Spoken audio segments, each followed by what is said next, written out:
Shalom Jemaat GBI Muara Karang, selamat Paskah. Kita percaya Dia telah bangkit dari maut dan Dia telah mengalahkan maut buat setiap kita semua. Mari kita siapkan hati kita siapkan pikiran kita. Kita mau datang menyembah kepada Tuhan yang hidup, Tuhan yang telah mengalahkan maut bagi setiap kita, yang telah mengalahkan kesakitan. Kita mau berdoa, kita mengucap syukur buat semuanya yang telah Tuhan perbuat dalam hidup kita. Haleluya, haleluya. Kami datang ke altar-Mu yang kudus Tuhan. Kami bersyukur, kami mengenal Engkau Tuhan Yesus. Engkau Allah yang hidup. Engkau telah bangkit dari kubur Tuhan. Sebab Engkau hidup, ada hari esok buat setiap kami semua Tuhan. Terima kasih Tuhan Yesus. Terima kasih untuk besarnya kasih-Mu dalam hidup setiap kami. Haleluya.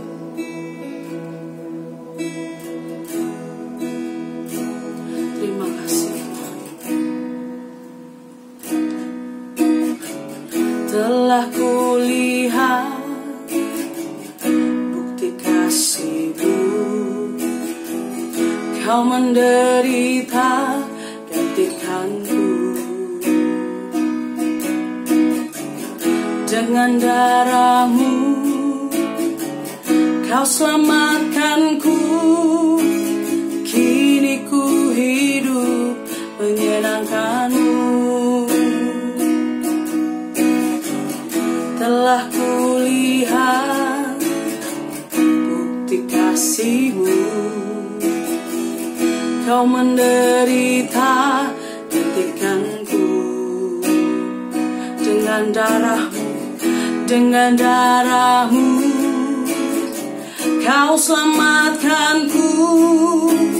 Kini ku hidup menyenangkan-Mu. Terlalu besar kasih-Mu Bapa, pengorbanan yang Kau berikan bagiku. Terlalu mahal darah-Mu Yesus, tercurah untuk menebus hidupku. Terlalu besar, terlalu besar kasih-Mu Bapa, pengorbanan yang Kau berikan bagiku. Terlalu mahal darah-Mu Yesus, tercurah untuk menebus hidupku. Sekali lagi katakan, terlalu besar kasih-Mu Bapa, pengorbanan yang Kau berikan bagiku. Terlalu mahal darah-Mu Yesus, tercurah untuk menebus hidupku. Terlalu besar, terlalu besar kasih-Mu Bapa, pengorbanan yang Kau berikan bagiku. Terima kasih Tuhan. Terlalu mahal darah-Mu Yesus, tercurah untuk menebus hidupku. Tercurah untuk menebus hidupku. Sekali lagi katakan, tercurah untuk menebus hidupku. Terima kasih Tuhan. Mari kita naikkan ucapan syukur di hadapan Tuhan.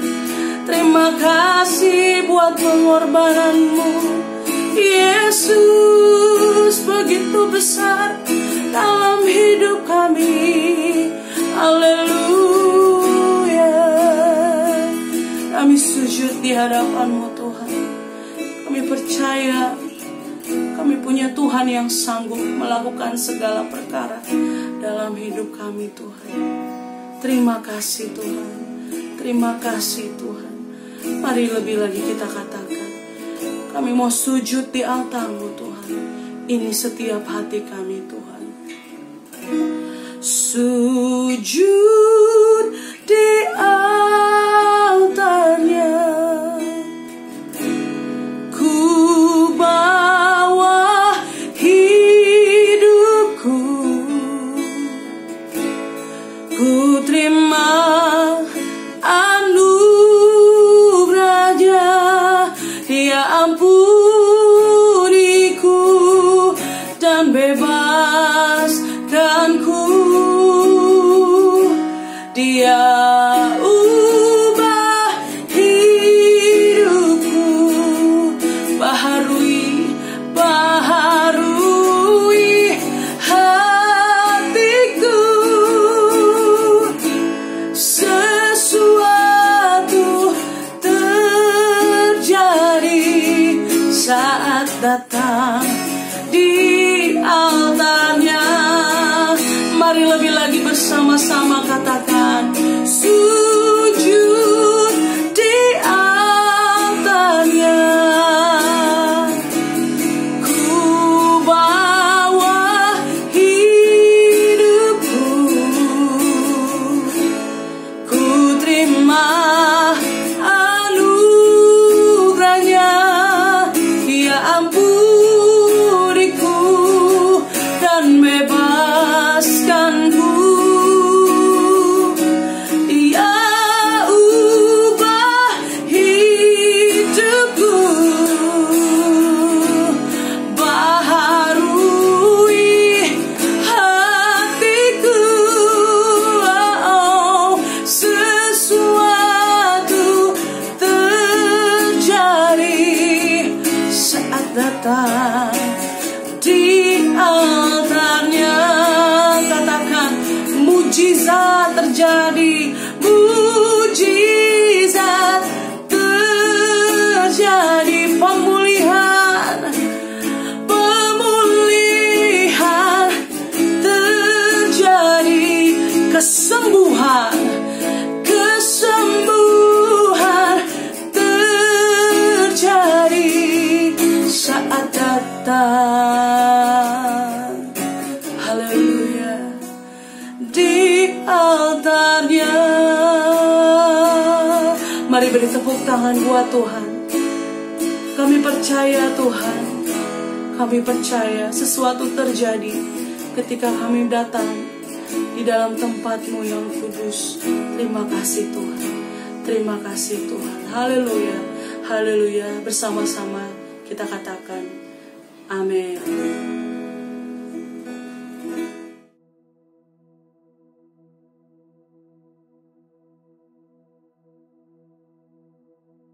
Shalom saudara-saudaraku jemaat GBI Muara Karang. Selamat Paskah dan selamat beribadah di rumah saudara masing-masing.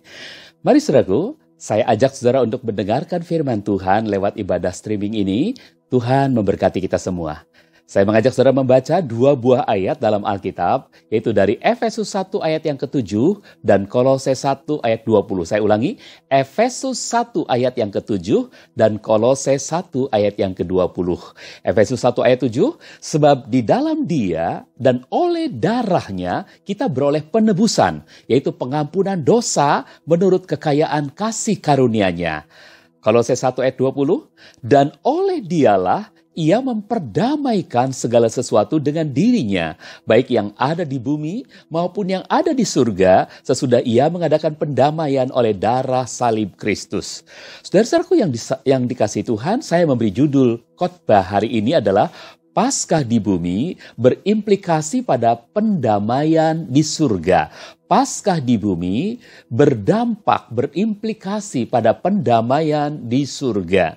Saudara-saudara, Kitab Suci mencatat secara terpisah antara hari raya Paskah dengan hari raya pendamaian. Paskah itu terjadinya di Mesir ketika bangsa Israel dengan pimpinan Musa terhindar dari kematian anak sulung karena di setiap tiang dan ambang pintu rumah-rumah mereka ada laburan darah domba Paskah. Dan ini gambarnya saudara-saudara, sudah melihat di sana orang-orang Israel sedang melaburkan darah anak domba Paskah itu di tiang-tiang pintu dan ambang-ambang pintu rumah mereka sekalian. Supaya apa? Supaya tulah kematian yang akan mengambil setiap anak sulung tidak terjadi pada keluarga-keluarga Israel. Dan anak-anak sulung Mesirlah yang kena tulah kematian itu. Saudara-saudara, sementara hari raya pendamaian itu efektifnya dilakukan di tanah perjanjian. Di Israel, ketika orang Israel sudah keluar dari perbudakan Mesir, mereka tiba di tanah perjanjian itu, di sanalah mereka merayakan hari raya pendamaian. Sebagai peringatan bahwa Bapa Surgawi telah berdamai dan menerima Israel sebagai umat kesayangannya, bahkan siap menudungi mereka dari semua yang jahat. Ini gambarnya, saudaraku, di sana kita lihat pada hari raya pendamaian ada seorang imam besar yang masuk ke ruang maha suci, lalu dia membubuhkan darah kurban pendamaian itu pada tutup pendamaian 7 kali dan di depan tabut perjanjian 7 kali. Saudara yang dikasih Tuhan, Paskah dalam perjanjian baru itu sangat terkait dengan pendamaian. Sekali lagi saya katakan, Paskah dalam perjanjian baru sangat terkait dengan pendamaian. Mengapa? Sebab unsur utama berlakunya penebusan dalam Paskah maupun pendamaian dalam hari raya pendamaian adalah sama. Sekali lagi, unsur utama berlakunya penebusan maupun pendamaian itu sama. Apa itu? Darah kurban. Baik kurban Paskah maupun kurban pendamaian. Dan ini kita lihat darah kurban, saudara-saudaraku. Dan ternyata menurut ayat mas kita tadi, darah kurbannya sama. Yaitu darah Yesus. Paskah, ayatnya tadi kita baca Efesus 1 ayat yang ke-7. Sebab di dalam dia dan oleh darahnya. Jadi untuk Paskah ada darah Yesus. Kita beroleh penebusan. Nah, sedangkan untuk pendamaian, dalam Kolose 1 ayat yang ke-20, dan oleh dialah ia telah memperdamaikan segala sesuatu dengan dirinya, baik yang ada di bumi maupun yang di surga. Sesudah ia mengadakan pendamaian oleh darah salib Kristus. Jadi darah Kristus juga. Darahnya sama, darah kurban Yesus Kristus. The blood of Jesus Christ. Saudara-saudaraku, Tuhan memang sengaja membuat tipologi bagi pelayanan Kristus di bumi ini untuk menyelamatkan kita manusia dalam 2 tahap. Supaya manusia benar-benar sadar, benar-benar tahu bahwa memang ada penebusan melalui darah Yesus. Ada redemption. Lalu ada juga pendamaian melalui darah Yesus. Ada reconciliation, reconcile. Dan itu juga disebut sebagai atonement atau covering. Saudara-saudara, dari bahasa asli kafar, itu menjadi covering dalam bahasa Inggris. Saudara-saudaraku, sebagai contoh sehari-hari itu kita bisa baca kita bisa lihat dari kehidupan sehari-hari. Misalnya, setelah membayar uang tebusannya dan anaknya yang diculik sudah kembali lagi ke pelukannya, maka bangsawan itu berjanji akan serius menjaga keselamatan anaknya dengan menyewa para bodyguard profesional. Nah, kita melihat di sana bahwa ada penebusan, ada harga tebusan yang telah dibayar oleh bangsawan ini untuk mendapatkan kembali anaknya. Tetapi setelah anaknya itu ditebus, maka anaknya itu dipeluknya dan dia berjanji kepada anaknya untuk menjaga secara serius, mengcover anak ini dengan menyewa para bodyguard yang profesional. Atau contoh lain, ya saudara-saudaraku, setelah membayar harga lelang sebuah lukisan Rembrandt seharga 5 miliar, maka konglomerat itu menyimpan lukisan itu di kamar pribadinya yang sangat rahasia dengan pengamanan yang berlapis-lapis. Saudara-saudara, setelah membayar harga tebusan, harga lelang 5 miliar, maka lukisan yang dibeli oleh konglomerat itu disimpan di kamar pribadinya, saudaraku, di cover dengan pengamanan yang berlapis-lapis. Nah, inilah yang disebut covering atonement dalam pendamaian. Dan kita tahu, saudaraku, bahwa Tuhan juga kepada Daud dalam hubungannya dengan Daud, Tuhan menyatakan covering yang dahsyat dalam Mazmur 91. Coba saya mengajak saudara untuk mengingat Mazmur 91 atau saudara baca Mazmur 91 beberapa ayat. Saya rindu waktu saudara membaca orang yang duduk. Orang, kata orang itu saudara ganti dengan aku. Ya, mari saya akan coba baca untuk saudara-saudara demikian. Aku yang duduk dalam lindungan yang maha tinggi dan bermalam dalam naungan yang maha kuasa akan berkata kepada Tuhan, tempat perlindunganku dan kubu pertahananku, Tuhanku yang kupercayai. Sungguh engkaulah yang melepaskan aku dari jerat penangkap burung, dari penyakit sampar yang busuk. Dengan kepakmu engkau akan menudungi aku, di bawah sayapmu aku akan berlindung. Kesetiaanmu ialah perisai dan pagar tembok. Aku tidak usah takut terhadap kedahsyatan malam, terhadap panah yang terbang di waktu siang, terhadap penyakit sampar yang berjalan di dalam gelap, terhadap penyakit menular yang mengamuk di waktu petang. Dan selanjutnya tentu saudara bisa lanjutkan dengan nyanyian, walau 1000 rebah di sisiku. Ya, dan seterusnya. Nah saudara-saudara, itulah bukti covering yang Tuhan lakukan kepada Daud dan kepada orang-orang yang percaya bahwa dia telah ditebus dan dia juga mendapatkan pendamaian. Nah saudara-saudaraku, saya ingin kembali kepada judul kita, Paskah itu di bumi. Paskah memang terjadi di bumi. Penyembelihan kurban itu hanya terjadi di halaman tabernakel atau di halaman bait suci, bukan di ruang maha suci. Nah, saudara bisa melihat ini gambar halaman bait suci di mana di sana ada domba-domba, ada lembu, dan ada para imam yang menyembelih domba dan lembu itu dan kemudian mempersembahkannya sebagai korban bakaran. Saudara-saudaraku, itu terjadinya di halaman bait suci, di halaman tabernakel. Sementara saudara-saudaraku, kita tahu bahwa halaman itu merupakan gambaran dari dunia yang penuh dosa ini. Halaman adalah bicara tentang Mesir, tempat orang-orang Israel diperbudak oleh kekuasaan Mesir.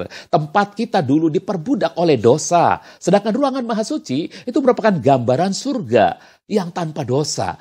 Itu juga digambarkan dengan tanah terjanji, tanah perjanjian yang tidak lagi di bawah kekuasaan dan perbudakan Mesir. Bapak, Ibu, dan saudara-saudara, kita melihat di sana ada gambar tabernakel secara penuh. Lihat, penebusan itu terjadi di halaman, sementara pendamaian terjadi di ruang maha suci, di dalam kemahnya ini, saudaraku, di ruang maha suci. Nah, saudara-saudara dikasih Tuhan, Yesus berkurban, mati di atas salib, di Bukit Golgota, darahnya mengalir untuk menebus kita dari dosa. Itu di mana, saudaraku? Itu di bumi. Lihat gambar ini. Ini Bukit Golgota. Ini tempat Tuhan Yesus disalibkan. Ini di bumi. Tetapi apa yang terjadi di bumi itu ternyata berdampak pada pendamaian di surga. Dampak Paskah di bumi adalah pendamaian di surga. Saudara-saudaraku, imam besar membawa darah kurban ke ruang maha suci, lalu mengadakan pendamaian, mengadakan atonement, mengadakan covering dengan memercikan darah itu 7 kali di depan tabut perjanjian dan 7 kali ke atas tutup pendamaian. Ini gambarnya, sekali lagi saudaraku, saudara lihat imam besar itu. Oke, tadi kita sudah lihat gambar ini. Saudaraku, Yesus, imam besar yang agung, itu membawa darahnya sendiri untuk mendamaikan Bapa Surgawi dengan kita. Ini di surga kejadiannya, saudaraku. Ini di surga, Yesus datang menghadap Bapa Surgawi di surga dan dia melakukan pendamaian bagi kita. Saudaraku, tapi tektoknya, tapi dampaknya, ketika Yesus sudah naik ke surga dan melakukan pendamaian di surga, lalu hasilnya adalah kita di dunia ini, kita menerima hasilnya. Kita diterima oleh Bapa Surgawi, kita dipeluk oleh Dia, ya saudaraku, dengan penuh kasih dan juga diberi covering yang sempurna, penudungan yang sempurna. Nah, inilah gambar Yesus ketika dia masuk ke ruang maha suci, membawa darahnya sendiri dan dia mendamaikan kita dengan Bapa. Saudaraku, Ibrani 9 ayat 12, ayat ini saya bacakan demikian, dan ia telah masuk 1 kali untuk selama-lamanya ke dalam tempat yang kudus, bukan dengan membawa darah domba jantan dan darah anak lembu, tetapi dengan membawa darahnya sendiri. Dan dengan itu ia telah mendapat kelepasan yang kekal. Saudara-saudaraku, yang saya beri tanda, dan dengan itu ia telah mendapat kelepasan yang kekal, maksudnya setelah Yesus melakukan pendamaian di surga, maka dia mendapatkan kelepasan kekal. Itu maksudnya bagi kita, saudaraku.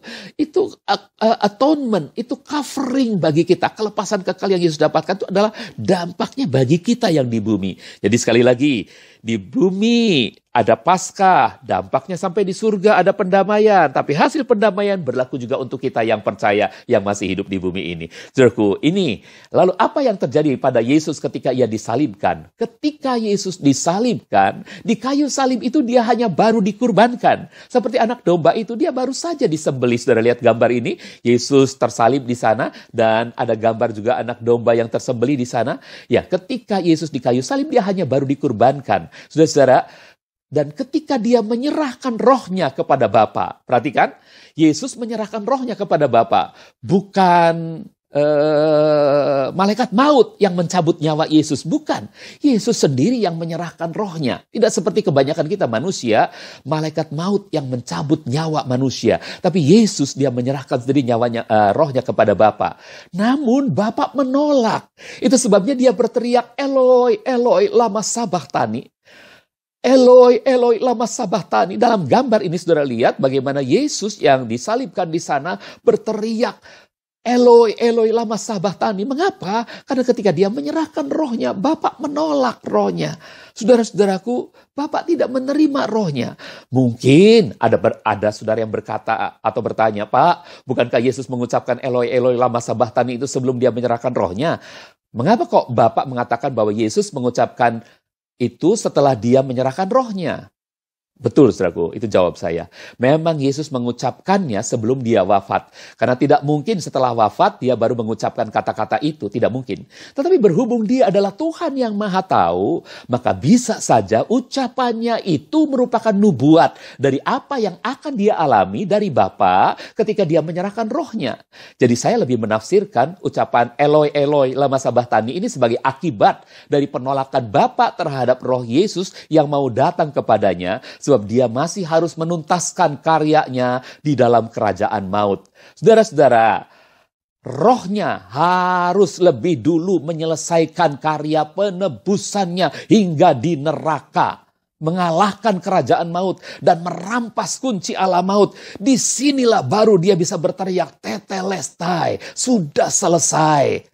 Ketika kunci Allah maut sudah dia rampas, maka dia berkata tetelestai. Mungkin juga saudara ada yang bertanya, Pak, bukankah Yesus mengucapkan tetelestai juga sebelum dia wafat? Kenapa Bapak mengatakan bahwa Yesus mengucapkannya setelah dia wafat? Jawab saya, betul sekali. Memang Yesus mengucapkannya sebelum dia wafat. Karena dia tidak mungkin setelah wafat baru mengucapkan kata-kata tersebut. Namun berhubung dia Tuhan yang Maha Tahu, bisa saja ucapannya ini merupakan nubuat. Seperti hanya ucapan Eloi, Eloi, lama sabachthani. Sebab pada hakikatnya, tuntasnya karya penyelamatan Yesus itu terhadap manusia di dunia ini terjadinya di dalam kerajaan maut. Ketika dia mengalahkan kerajaan maut dan merampas kunci Allah maut. Saudara-saudaraku, lalu kapan tepatnya Yesus mendamaikan kita? Saudara, setelah dia mengalahkan kerajaan maut, setelah Yesus merampas kunci Allah maut, tidak ada lagi kuasa maut yang bisa menghalanginya untuk dia bangkit. Dan inilah saatnya dia menghadap Bapa dengan bertindak sebagai imam besar yang membawa darahnya sendiri. Lihat gambar ini, Yesus bangkit, saudara-saudaraku, dengan tubuh kemuliaannya. Dan saudaraku, apa yang terjadi? Baru saja dia bangkit, Maria Magdalena menemui dia dan ingin menjamahnya. Tetapi Maria ditampik oleh Tuhan dengan alasan dia belum menghadap Bapa. Namun beberapa hari kemudian, Thomas justru dipersilahkan untuk menjamahnya. Aneh bukan, saudara-saudara? Maria ditampik, ditolak untuk menjamah Yesus. Karena Yesus berkata dia belum pergi kepada Bapa. Tapi Thomas dipersilahkan untuk menjamahnya. Lihat gambar ini, Maria ditampik, saudaraku. Sementara gambar ini, Thomas disuruh menjamah tubuh kemuliaan Yesus itu, saudara-saudara. Nah, saudara-saudara, apa ini artinya, saudara-saudara?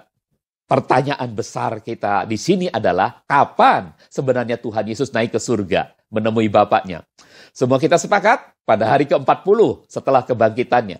Namun bagi saya, saudaraku, itu adalah kenaikannya yang terakhir, yang disaksikan oleh banyak orang, yang dia tidak akan kembali lagi sebelum datangnya akhir zaman. Jadi bagi saya dalam 40 hari itu pastilah Tuhan Yesus dengan tubuh kebangkitannya bisa pergi kemanapun termasuk ke surga. Fakta bahwa Tuhan Yesus mempersilahkan Thomas menjamah tubuh kebangkitannya, sementara Maria beberapa hari yang sebelumnya dilarang menjamah dengan alasan dia belum pergi kepada Bapa, Yohanes 20 ayat 17, cukup memberi bukti kepada kita bahwa Yesus saat bertemu Thomas, pastilah karena dia sudah pergi kepada Bapa. Sehingga Thomas dipersilahkan, boleh menjamah tubuhnya. Karena Maria dilarang menjamah tubuhnya dengan alasan dia belum pergi kepada Bapa. Nah, saudara-saudaraku, jadi kapan kira-kira tepatnya Yesus mendamaikan kita? Tepatnya saat Yesus mendamaikan kita adalah saat antara Yesus setelah bertemu Maria dan sebelum berjumpa dengan Thomas. Itu kira-kira saatnya Yesus melakukan pendamaian bagi kita, saudara-saudara yang dikasihi Tuhan. Lalu apa maknanya bagi kita? Saudaraku, Paskah adalah saat kita merenungkan kembali kerelaan Tuhan Yesus berkorban bagi kita. Apakah kita juga rela berkorban bagi Dia, saudara-saudara? Dia yang seringkali tampil, Dia yang seringkali memperhadapkan diri kepada kita sebagai orang-orang yang butuh uluran tangan. Orang-orang yang lemah, yang butuh pertolongan. Saudara-saudara, adakah saudara punya perasaan iba? Adakah saudara punya empati terhadap mereka? Adakah saudara terdorong untuk melakukan sesuatu, mengulurkan tangan saudara, menolong mereka, sehingga saudara diartikan sedang belajar berkurban bagi Tuhan Yesus, saudara-saudara. Berkurban itu memang berat, tapi ayo kita lakukan, saudara-saudaraku, demi kasih kita kepada Tuhan Yesus. Yang kedua, Paskah di bumi ini berdampak hingga terjadinya pendamaian di surga. Semuanya adalah karena karya Yesus bagi kita, saudaraku. Jadi Paskah di bumi yang berdampak pada pendamaian kita di surga itu karena karya Yesus bagi kita. Pertanyaannya, sudahkah kita bersyukur kepada Tuhan Yesus? Karena penebusannya kita dibebaskan dari kuasa dosa, kuasa maut. Dan karena pendamaiannya kita diterima sepenuhnya oleh Bapa. Bahkan kita dipeluk, di-cover, ditudungi. Dalam bahasa asli Alkitab disebut kafar. Itu di-cover, saudaraku. Itu ditudungi dari segala anasir-anasir jahat apapun, saudara-saudaraku. Saudaraku, mungkin saya perlu menguatkan khotbah saya ini dengan sebuah ilustrasi. Pada sebuah persidangan bekas agen-agen pemerintahan apartheid di Afrika Selatan, seorang perwira polisi muda bernama Van der Broek mengakui perilaku kejinya. Ia dan beberapa polisi bawahannya menembaki seorang anak laki-laki 8 tahun dan membakar tubuh anak itu seperti sate untuk menghilangkan bukti. 8 tahun kemudian, Van der Broek kembali datang ke rumah yang sama dan menangkap ayah si anak itu. Istrinya dipaksa menyaksikan para polisi bawahannya mengikat suaminya pada tumpukan kayu, mengguyurkan bensin ke tubuhnya, dan ia sendiri menyalakan api pada tubuh suami perempuan ini. Saudara, ruang persidangan menjadi hening saat hakim memberi kesempatan pada seorang perempuan lansia yang sudah kehilangan anak dan suaminya tersebut untuk memberi tanggapan. Apa yang Anda inginkan dari Tuan Van der Broek, hai ibu? Tanya hakim. Ibu itu menjawab, ia ingin agar Van der Broek mengajaknya pergi ke tempat mereka dulu membakar tubuh suaminya. Untuk mengumpulkan abunya agar ia dapat memakamkannya dengan layak. Dengan kepala tertunduk, terdakwa Van der Broek, mantan perwira polisi itu mengangguk. Tapi kemudian ibu itu mengajukan permintaan tambahan. Tuan Hakim, Tuan Van der Broek telah mengambil seluruh keluarga saya. Tetapi saya masih memiliki banyak kasih yang ingin saya bagikan. Saya ingin sebulan 2 kali dia datang ke kampung saya, ke rumah saya dan menghabiskan waktu seharian bersama saya. Agar saya dapat menjadi ibu baginya. Karena saya ingin Tuan Van der Broek ini tahu bahwa ia telah diampuni sungguh-sungguh oleh Tuhan Yesus. Dan bahwa saya juga mengampuninya. Saya ingin memeluknya sehingga ia dapat mengetahui bahwa pengampunan saya ini sungguh murni.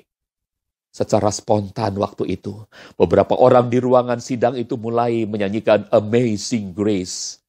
Saat perempuan lansia itu kembali melangkah ke tempat duduknya. Namun sayang Van der Broek yang menangis sejadi-jadinya itu, ia tidak bisa lagi mendengarkan dengan baik nyanyian yang sangat indah itu.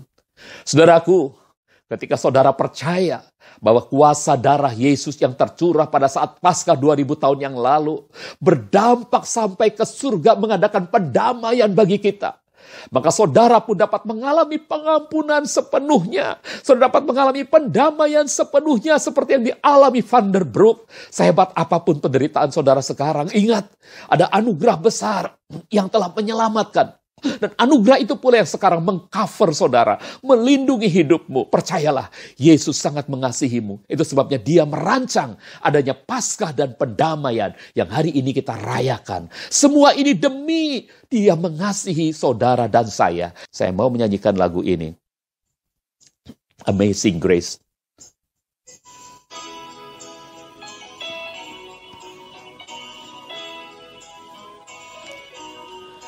Amazing grace, how sweet the sound that saved a wretch like me. I once was lost, but now I'm found. Was blind, but now I see. Amin. Mari kita berdoa. Bapa Surgawi, dalam nama Tuhan Yesus Kristus, kami bersyukur sebab firman-Mu mengingatkan bahwa melalui Paskah kami mendapatkan penebusan dan pengampunan dari dosa dan semua kesalahan kami. Dan melalui karya pendamaian-Mu, kami juga menerima sepenuhnya kasih Bapa yang tanpa syarat. Kami dipeluk oleh Bapa, diterima oleh Bapa. Saat ini kami benar-benar merasakan dekapan-Mu dan kasih sayang-Mu. Bahkan dengan kepak sayap perlindungan-Mu Tuhan, kami di-cover sempurna oleh Bapa untuk menghadapi hari-hari ke depan di tengah-tengah bangsa kami Indonesia yang sedang berjuang melawan COVID-19 ini. Hamba-Mu berdoa, berkatilah Bapak Gembala, Pendeta Dr. Fajar, dan Ibu Pendeta Dr. Esther, serta seluruh jemaat GBI Muara Karang ini dalam covering-Mu yang sempurna. Sehingga sebagai gereja, GBI Muara Karang ini juga bisa menjadi kesaksian dan berkat indah bagi sesama, baik di lingkungan Muara Karang, di seluruh kota Jakarta, bahkan di seluruh Indonesia. Dalam nama Tuhan Yesus Kristus kami berdoa. Amin.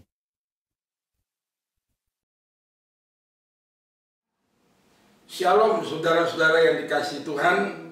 Saya ucapkan selamat Paskah kepada saudara-saudara semua. Yesus sudah bangkit. Dia sudah menang atas maut. Oleh sebab itu, marilah kita umat Tuhan, kita juga mau bangkit daripada segala keterpurukan kita dan terus melayani Tuhan dengan penuh semangat dan dengan Roh Kudus yang menyala-nyala. Haleluya. Terima kasih kepada semua jemaat yang sudah hadir dan khususnya juga pada Ibu BK Masih yang sudah memimpin pujian dan penyembahan pada perayaan Paskah hari ini. Dan juga terima kasih buat hambanya Bapak Pendeta Yahya Iskandar MTH yang telah menyampaikan berita Paskah. Saudara, ibadah raya selanjutnya saya umumkan akan kita adakan pada minggu depan, yaitu tanggal 19 April 2020, juga secara online mulai jam 10 pagi. Dan firman Tuhan akan dilayani oleh Bapak Pendeta Suryadi Sunarko SE. Demikianlah pengumuman. Mari saudara, kita tundukkan kepala, kita akan berdoa. Bapa di dalam surga, terima kasih buat lawatan-Mu yang luar biasa pada ibadah Paskah hari ini ya Tuhan. Yesus, Engkau sudah bangkit. Engkau sudah bangkit dari antara orang mati. Kerinduan kami, kebangkitan-Mu terus menginspirasi dan memberi semangat kepada kami ya Tuhan. Kami juga boleh bangkit dari segala keterpurukan kami. Kami juga mau terus berdoa ya Bapak, buat bangsa dan negara kami yang kami cintai, negara kesatuan Republik Indonesia. Tuhan, biarlah belas kasihan-Mu turun buat bangsa ini. Pulihkan kami ya Tuhan. Berikanlah kami damai sejahtera. Dan kami rindu supaya segala macam mara bahaya, khususnya badai corona, bisa segera berlalu. Tuhan, Engkau memberkati dan melindungi kami ya Bapa. Saudara yang dikasihi Tuhan, mari kita angkat kedua tangan kita dan kita terima berkat dari Tuhan. Tuhan memberkati engkau dan melindungi engkau.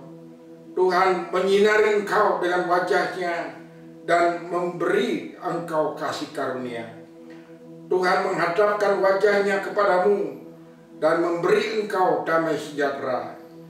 Di dalam nama Yesus Kristus kami berdoa dan kami mengucap syukur kepadamu.